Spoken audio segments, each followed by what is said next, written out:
Washington, D.C., 1859. A U.S. congressman walked into Lafayette Park across the street from the White House and killed the son of one of America's most famous men. There were witnesses. The victim was unarmed, but the congressman went into court assuming he'd be a free man. And what he did after the trial is still celebrated to this day. It's the history of murder, and I'm your host, Clare O'Donoghue.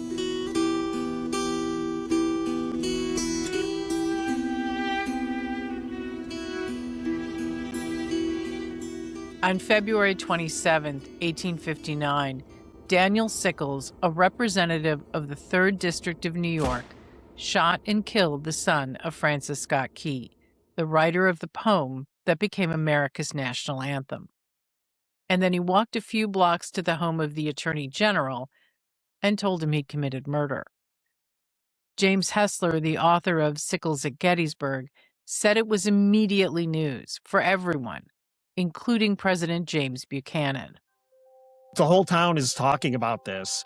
People are bursting in on Buchanan in the president's house saying, "Buchanan, did you see? Sickles just shot Key." There's one account that Buchanan says to one of the men, "Did you see this? Did you witness it?" And the man says he did. And there's one account that says Buchanan gave the guy some money and said, "Okay, get out of town."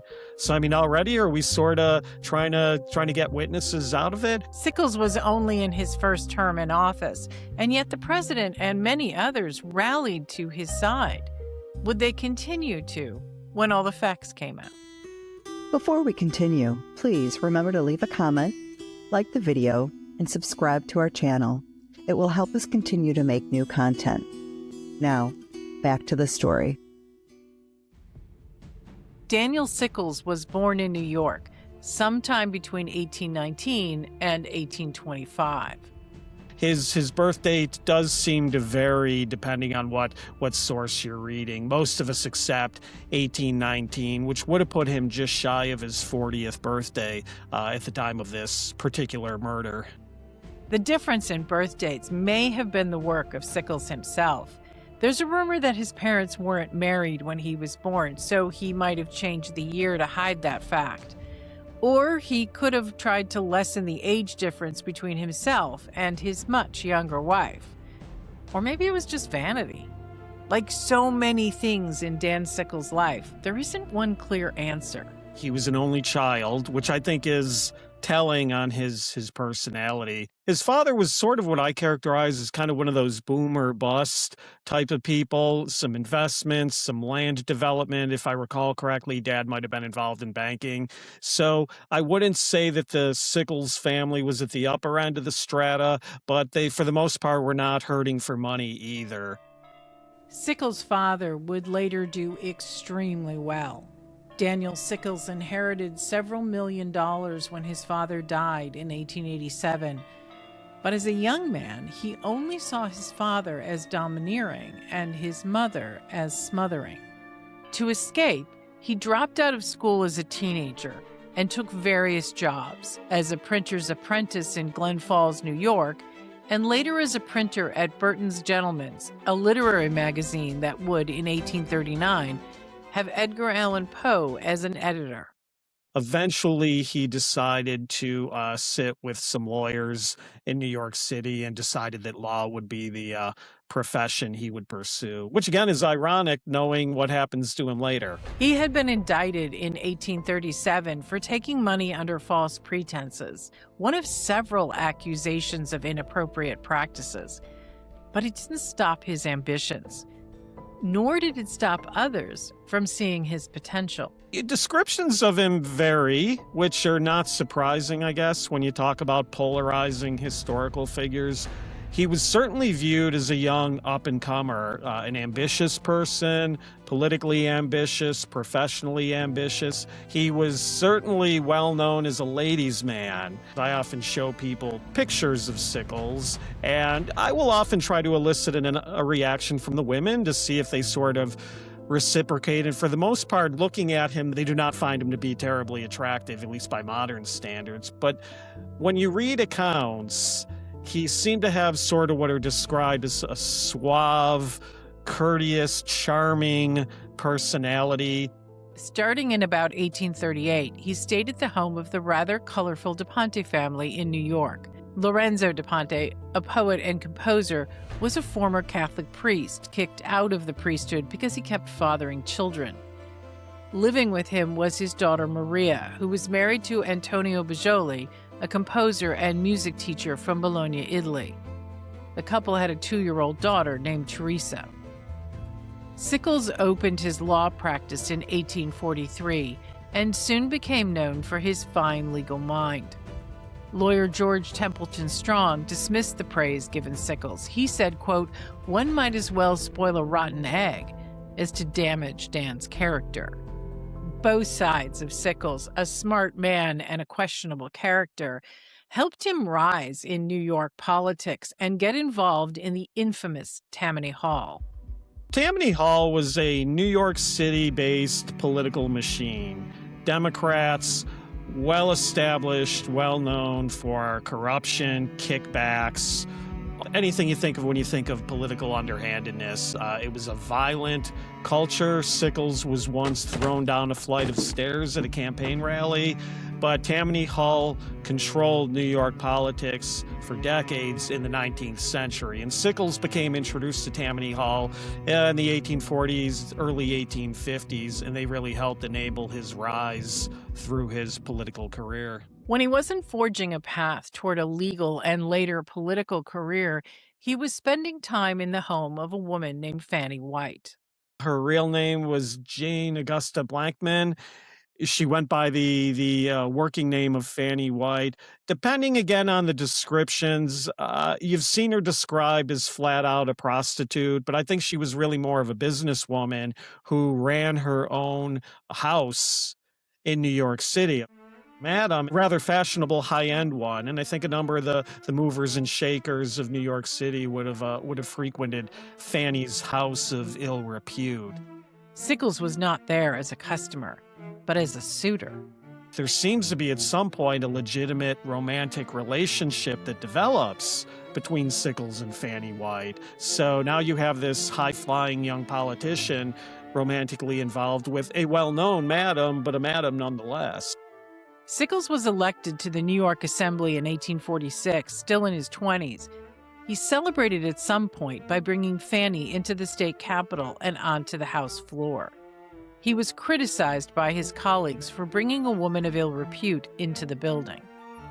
Sickles didn't care. He pointed out that the only way these men knew who Fanny White was because they had been to her house.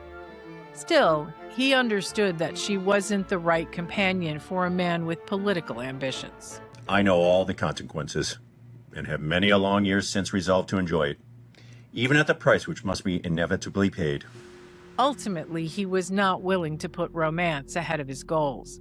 So he set his sights on another woman, perhaps no less scandalous, the now teenage daughter of his friend, Antonio Bajoli. Sickles, when he was younger, I think about 19 years or so old, he had spent some time living with the Bagiolis while he was going to school. And at that time, he would have met his future wife, who was 17 or 18 years younger than he was. So he would have been under the same roof with her when he was like 19, and she was like 2, which, again, could be a little bit of a creepiness factor there. Yeah, more than a little bit.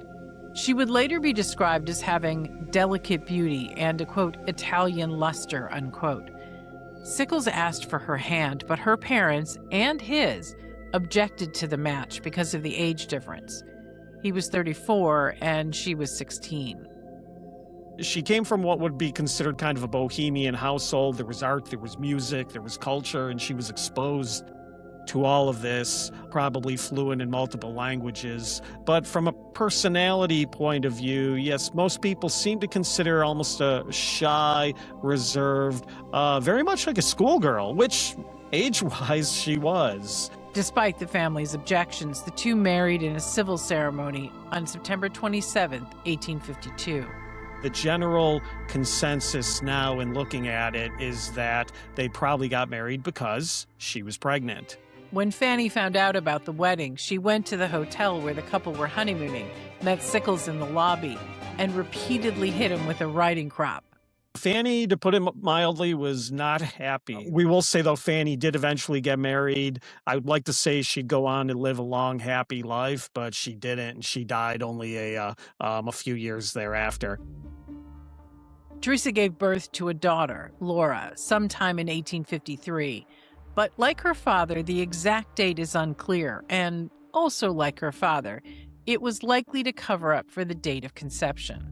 Within a year, the young family was in London, where Sickles served as an aide to the U.S. Minister to the United Kingdom, James Buchanan. It is possible that Sickles brought more than his wife and daughter with him.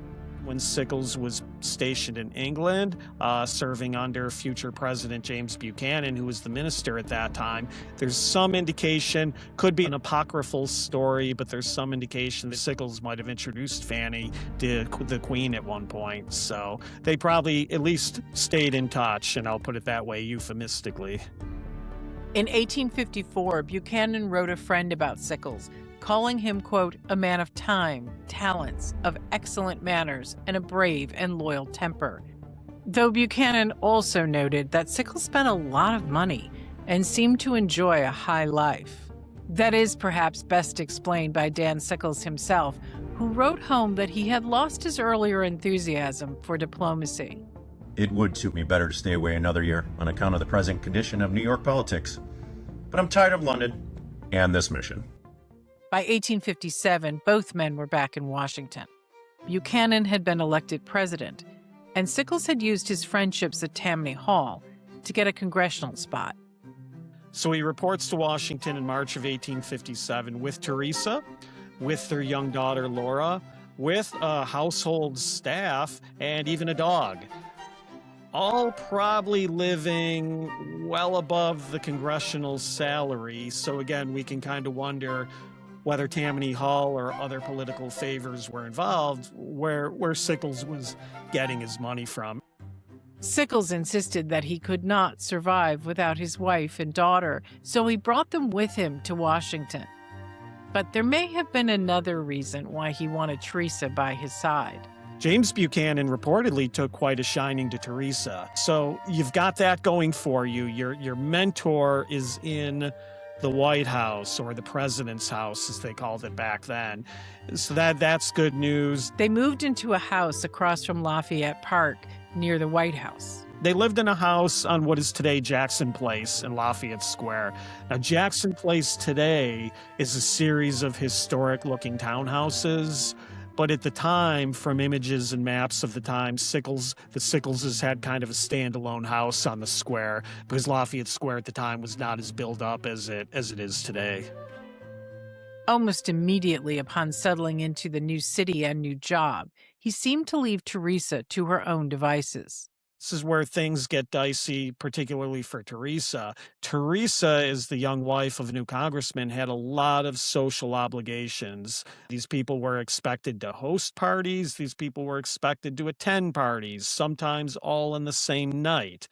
There's a great quote from Virginia Clay, who was a socialite at the time, saying that the social obligations were so overwhelming that in between social events, she would actually hook herself up to like an electric shock box and give herself a jolt to sort of fire her up for the next parties. So men and women, alcohol, floating freely. You feel like you're in the city of power. I'm sure it went to a lot of people's heads. Sickles understood that Teresa might need an escort to help her make friends in the capital. And what better companion than a wealthy, well-connected lawyer named Philip Barton Key? As the last name Key implies, Philip Barton Key was the son of Francis Scott Key of Star-Spangled Banner fame. Unfortunately, in the case of Philip Barton Key, I think the apple fell a little bit far from the tree. Whereas Francis Scott Key was considered to be religious and pious and relatively studious, Philip Barton, maybe not so much. Key was a U.S. district attorney who had grown up in Washington, D.C. His family was woven into the fabric of the city. His great-uncle, also named Philip Barton Key, was a judge and representative from Maryland. His uncle, Roger Tawney, was Chief Justice of the Supreme Court, and his father, aside from the national anthem, was a well-respected lawyer. So while there were so many reasons why Key was popular at social events around town, there was something else that got him on so many invite lists. He was considered very attractive to these ladies of Washington high society. He would ride in on his horse with his big boots and his riding crop and his big thick crop of hair, and like he's got the Key name behind him. And being a widower, he was considered eligible as well. Key was apparently aware of his effect on women. He bragged about it to a friend. I only need 36 hours with a woman to make her do what I please. An apparently confident Dan Sickles asked the handsome widower to bring Teresa to the many social events she needed to attend. There seems to have been an accepted practice that if the husband was unavailable, a friend could escort the husband's wife to these functions. You know, it allows her to attend with somebody, while at the same time, probably you're hoping keep the wolves at bay a little bit. The idea was that Sickles was away on political business, but he had other things on his to-do list. Sickles was a renowned ladies' man in his own right. His own extramarital affairs did not stop after he was married. Teresa might have been okay with the arrangement because she also had a wandering eye. We don't really know if it was love or just lust between the two of them. We really don't know. What we do know from the historical record, though, is that in very short order, we're probably talking at least into 1858, Teresa and Key are having an affair. And there are multiple sightings of them in the historical record, attending parties together, but then leaving parties together, being seen riding in carriages and coaches together, being seen at some discreet, out-of-the-way locations. At one point, somebody sees them coming in and out of a hotel together. Congressman Sickles does start to get wind of this as the rumors are spreading around town. He tells some other friends of his, hey, next time I'm out of town, can you just sort of look in on Teresa when I'm away? So the friends show up at the Sickles house unexpectedly, and lo and behold, who is in the parlor behind a locked door? Philip Barton Key. And Teresa and Philip are on a couch. They have a big salad bowl. They're mixing the salad together. They've got some champagne bottles open. And it was pretty clear to the friend and the friend's wife that those two were up to no good. Sickles confronted Key about the rumors. Key kind of responded to the effect of, oh, no, I look at her as a girl, a child. You know, I'm a fatherly figure, kind of helping her navigate through all of this. Key was well connected, and it's logical that an ambitious man like Dan Sickles would want to stay friends, so he'd want to believe him. Key, known as a man who liked to take risks, told his friends he wasn't concerned about Sickles. I am prepared for any emergency. Sickles is a damn Yankee and would do nothing if he did find out. But eventually Sickles was confronted with something he couldn't ignore. One evening, Dan Sickles is opening the evening mail, and there is an anonymous letter in there. The letter basically says, Sir, I am writing to you because you are greatly imposed upon by your friend, who I may say is no friend or gentleman, Philip Barton Key. And it goes into fairly decent detail about what's going on between Key and Teresa, and includes the memorable line, Sir, he has more use of your wife than you have. With these few words, I leave the rest to your imagination. Signed, your friend, RPG.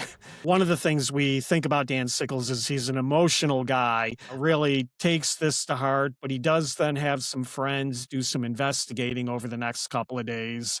And sure enough, the friends come back and say, yeah, Dan, the rumors are true. 2 nights later, Sickles confronted Teresa. February 26th, it's a Saturday night. It is a stormy night in Washington, D.C.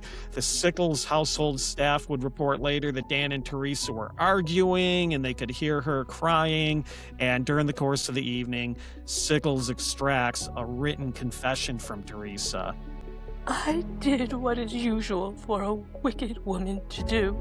The intimacy commenced this winter when I came from New York. An intimacy of an improper kind. I've met 12 times or more at different hours of the day.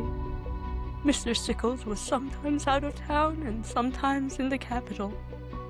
So the next day is Sunday, February 27th, 1859. It's a beautiful spring-like day in Washington, D.C.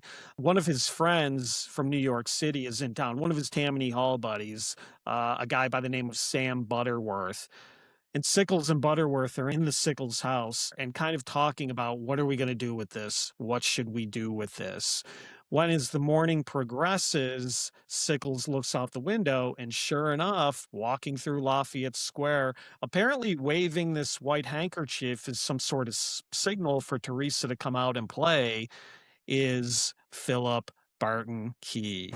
Now remember, Sickles knows about the affair at this point. Teresa knows that Sickles knows, but nobody has gotten word to Key. So he's ready for some love this Sunday afternoon, and he is apparently oblivious to what's going on. So Sickles and Butterworth look out the window. They see Key in the square. Sickles kind of explodes. Philip Barton Key approached the Sickles home. Well, he approaches the house, and ironically, Sickles' dog Dandy comes running out of the yard and kind of like leaps into Key's lap. So, man, you've even won the dog over. I mean, this just gets worse. From inside the house, Sickles and Butterworth watched. Apparently, Sickles was inconsolable. I have seen the scoundrel making signals. My God, this is horrible. As they leave the house, Sickles throws on an overcoat and, yes, stuffs a couple of guns in the pockets. So they come out of the house. Butterworth is in the lead. They're kind of walking across Lafayette Square. By that time, Key has sort of reverted back to the other end of the square, kind of near this boarding house. But as they get to the east end of the square, Butterworth greets Key first, and they exchange some pleasantries. Good day, Butterworth. Good day, Key. You know, what a fine day we're having. When here comes Congressman Sickles, the guns are out of the pocket. Key, you scoundrel! You've dishonored my house, and you must die. And with that point, it's on, folks. Congressman Sickles in this corner, District Attorney Philip Barton Key in this corner. We got the White House right over here, and the fight is on. And it was a fight. Philip Barton Key is an active physical specimen here. He is not going to go down without a fight. So there is a little bit of a wrestling match here. At one point, Key has Sickles in a bear hug. One of the guns seems to drop to the ground. Key backs off. Now, remember, Sickles has no way of knowing if Key is armed or not. Key had often bragged that he carried guns and of his prowess with the pistol. So at one point, Key reaches into his pockets. Is he going for a gun? No, he has a pair of opera glasses in the pocket. So he flings the opera glasses at Sickles, and they sort of just go harmlessly fluttering to the ground. But at that point, Key is open. He is defenseless. Sickles brings up his remaining gun, and he fires a couple of shots at Key, more or less point blank. Now, the first shot grazes Key, doesn't really do any damage, but now Key starts shouting, "Murder! Murder!" Folks, you got to remember, this is Sunday afternoon in Lafayette Square. There are a dozen or more people just out strolling the park this afternoon. So this is broad daylight. First shot grazes Key. Second shot seems to hit Key in and around the groin. And at that point, he goes down. He's kind of struggling against a tree. He's shouting murder. Don't murder me. Nobody comes in to help him. And at that point, Sickles fires the fatal shot, which is more or less point blank into Key's chest. So that's 3 shots. Sickles will try to cock his gun again and get a headshot off to finish Key off, but the gun misfires. Finally, at that point, Butterworth and a number of bystanders come in and separate the two, but the damage is done. Philip Barton Key is mortally wounded. Sickles then turned to the witnesses with an explanation for his actions. He has defiled my bed. The dying Key was carried to a nearby house. This is a boarding house that should have beds and couches and stuff. Instead, they just lay him out on the floor of one of the rooms. They put a chair behind his head to try to prop him up a little bit. And that is the inglorious ending to the once promising Philip Barton Key. He doesn't regain consciousness. He has no last words for his friends, his family, his children, and he dies on the floor of this boarding house a short time later. Daniel Sickles walked a few blocks to the Attorney General's home and turned himself in. Him and the boys, because again, folks, this is the old boys club.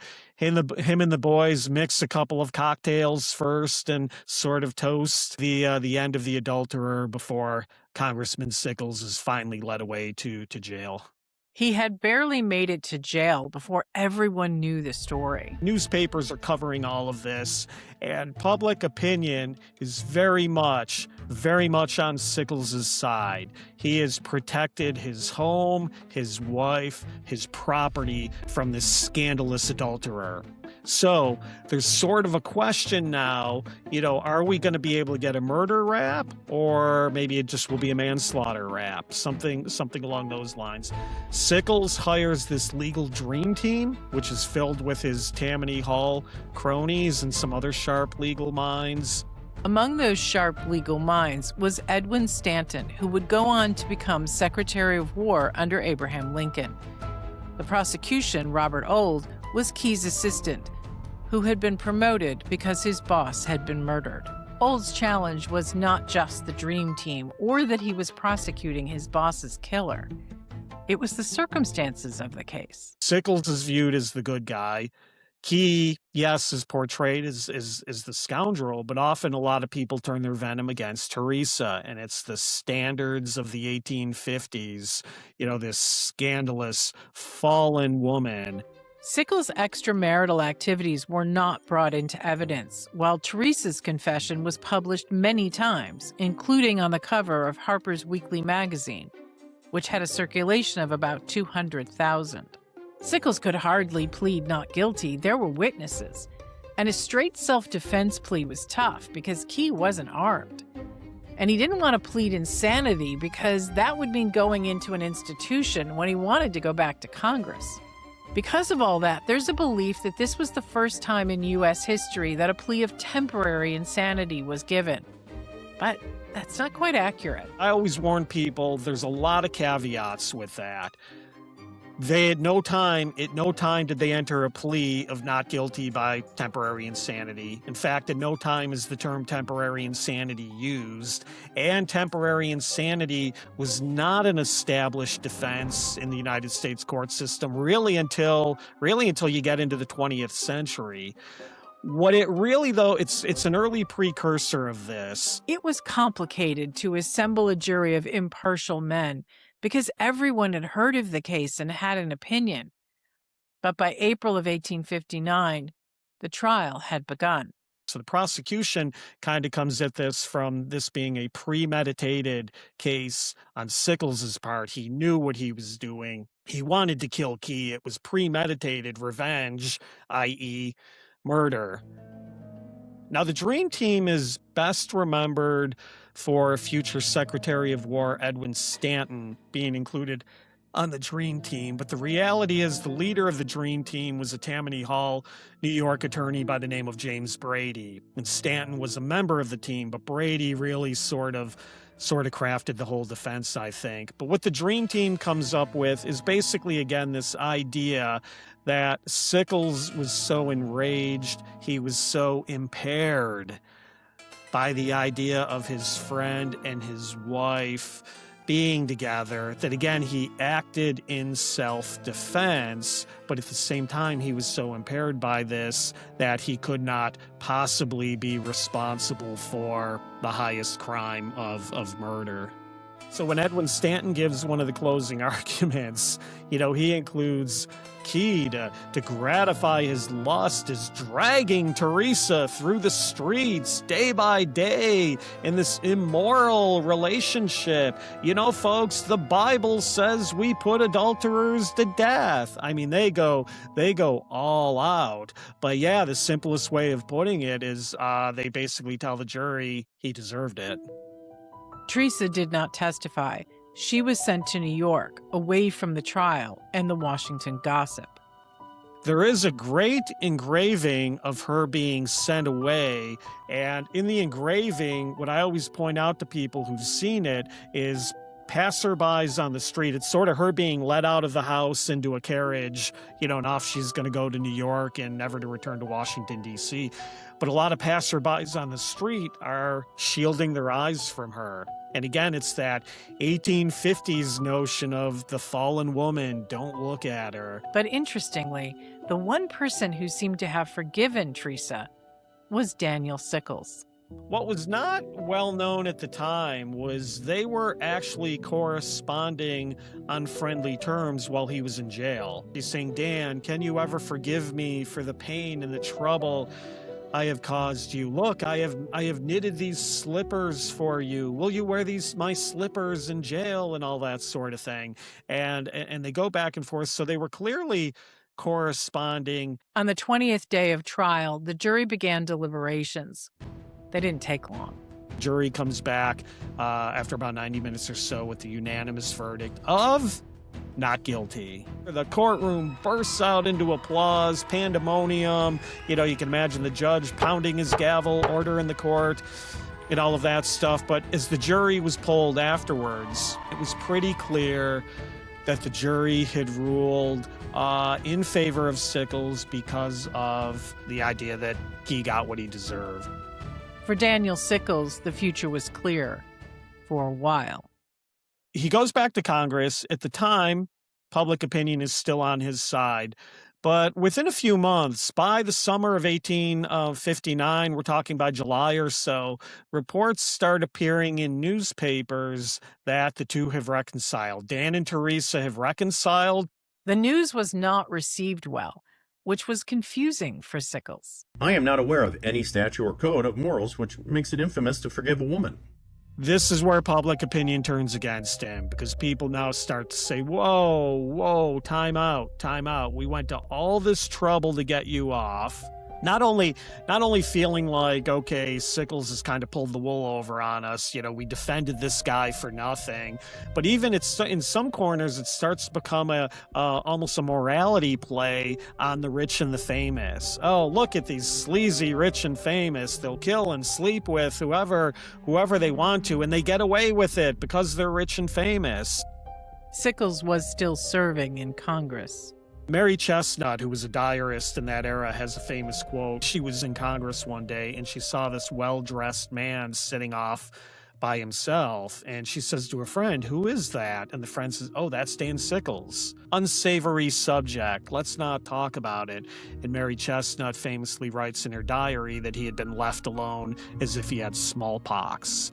And that's sort of the way Sickles was viewed. For now, it looks like his once promising political career, which, who knows, maybe would have ended at the White House. His once promising political career has been flushed down the drain.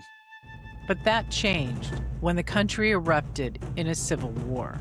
When the war starts, he's back home in New York practicing law again as a private citizen, and he does what a lawyer and a politician would do best. Gives speeches, starts talking to people, starts recruiting, and will eventually raise regiments of troops in New York. Now, Lincoln, the Republican, needs to reach across the aisle to support what is a very unpopular war effort. Lincoln needs immigrants, he needs Democrats, he needs any group that he can get. And so I think at some point, Sickles raising troops catches Lincoln's attention. Lincoln likes the idea of this New York Democrat kind of being pro-union, and Lincoln really helps now enable Sickles' rise into the Army, which will be the next act of Dan Sickles' life and career. Sickles was commissioned as a colonel, but eventually promoted to brigadier general, all without any formal military training. He is what's called in the Civil War a political general, appointed by the government authorities, in this case, by President Lincoln, approved and promoted to rise in the ranks for political rather than military reasons. Teresa, living in New York, was still trying to mend their family. There's some limited correspondence of hers during the Civil War where she's writing Sickles when he's in camp, saying, look, you're a general now. Let me do what a general's wife should. Let me come to field hospitals and tend to your men. I can help care for the sick and the wounded, who serve under you. I want to do something. And, he would kind of write her back and say, not now, the time's not right. Just sort of stay at home and take care of our daughter, Laura. Sickles had bigger problems than the state of his marriage or his future political ambitions. He was now in the middle of a war. Most Civil War students would just flat out say he's a terrible general. History in real life is usually more nuanced than these snap assessments. I think with his mental makeup and his defects in temperament, I think he had the capability to be a decent lower-level officer. I think in Sickles' case, though, the problem is, I think he's a classic case of during the course of the early years of the war, he will get promoted over and above his abilities and his level of competence. You could command a couple regiments, but commanding a division or a corps in battle is a whole different ballgame. And so I think he gets promoted above his level of competence. That level of competence became tested at Gettysburg in 1863. July 2nd, the second day of the Battle of Gettysburg, Union Army Commanding General George Meade is in the process of establishing a defensive position on Cemetery Ridge. Meade orders General Sickles to occupy the left end or the left flank of that line, which would include the prominent landmark we know today as Little Round Top. However, and again, this is the nuanced part of the story that I often tell that Sickles' critics often just bypass completely. Sickles and Meade had a previous history together where they didn't like each other and they didn't get along well with each other. Meade was a professional military man. Sickles was not. And so when Sickles received Meade's orders on the morning of July 2nd, whether Sickles didn't understand the orders or flat out just didn't like the orders, rather than going into the position that Meade assigned him to, Sickles moved the 10,000 men under his command forward into an advanced position, which almost every military historian agrees was a weaker position than the one General Meade had wanted him to be in. When the Confederate Army attacked Sickles' line that afternoon, after heavy fighting, Sickles' troops were forced out of the position they were in with heavy losses. During the late stages of that battle, a Confederate artillery shell struck Sickles in the right leg. So the story goes, he's being carried off the field, he's got this wound, to show the guys that he's still alive, to try to rally them, to try to show probably what a badass he is. And frankly, this was always one of my favorite Sickles badass stories. He has a cigar lit up, puffs it in his mouth, and is carried off the field smoking it. Now, like a lot of things you see in history and a lot of popular stories, I think the story is a little overblown, but it is an integral part of the Dan Sickles story, the Dan Sickles legend. And in fact, when he received a Medal of Honor for his Gettysburg actions in the 1890s, the inscription on his Medal of Honor is for rallying troops while grievously wounded. So it's not just battlefield trivia. He used this moment to basically later get himself a Medal of Honor. Sickles lost his right leg above the knee. It was displayed at the Army Medical Museum, now the National Museum of Health and Medicine, and Sickles would visit the bones on the anniversary of the battle. It remains one of the most popular exhibits at that museum. His actions at Gettysburg are viewed to this day as a mistake, but for the men fighting under him, his time on the battlefield is exactly why they liked him. He was viewed as a fighting general. He will get out there with us and he will fight. Again, a lot of these officers have a tendency to disappear into the back when the shooting starts. not Sickles. He was viewed by his men as a fighting general, and not West Point. Sometimes not being West Point played in his favor with the rank and file, with the common man. You know, he knew how to play up sort of, I'm a man of the people, I'm one of you. And so a lot of the rank and file were proud to have served under him, and they cheered him to his dying day. After his injury, Sickles returned to New York, but there was little to celebrate. In 1867, Teresa, who had been sick for some time, died of consumption at the age of 31. Sickles became minister to Spain, taking his now 16-year-old daughter Laura with him. In the 1870s, while he was overseas, he had gotten remarried. He married a young attendant in the court of the deposed Queen Isabella II. He actually had 2 more children with the second wife. When Sickles came back to the United States in the late 1870s, early 1880s, he left his new family back in Europe. And so him and the second wife were estranged. Once stateside, he set his sights on a return to politics, egged on by his old friends at Tammany Hall. By the early mid-1890s, obviously he's in advancing age, and he really is past his prime at this point. He doesn't do anything significant of note during this last term in Congress, except he will help kickstart and introduce the legislation that creates what we know today as Gettysburg National Military Park. I want to address his modern critics who, well, that was really an ego trip. Oh, other people did more work there. And I've heard everything trying to take credit away from him for this. I will say that I do think, if you want to say something positive about him, battlefield preservation, veterans affairs were very much something that he remained interested in throughout his life. And really, the one thing his term in Congress is known is for the legislation. Gettysburg National Military Park. You can call it the house that Dan Sickles built. But there are no statues to Sickles at Gettysburg, and apparently, Sickles didn't care. The whole damn battlefield is my monument.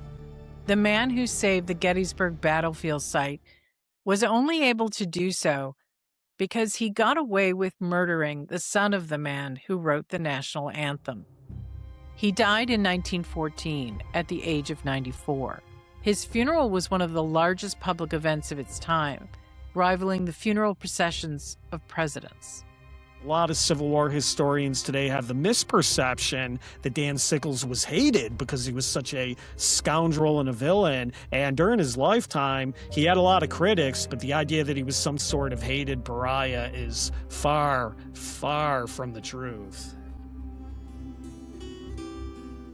What do you think about this case? Please comment below. And if you liked this story, please subscribe to the channel, hit the like and notification buttons, and let us know if there are any cases you'd like us to cover.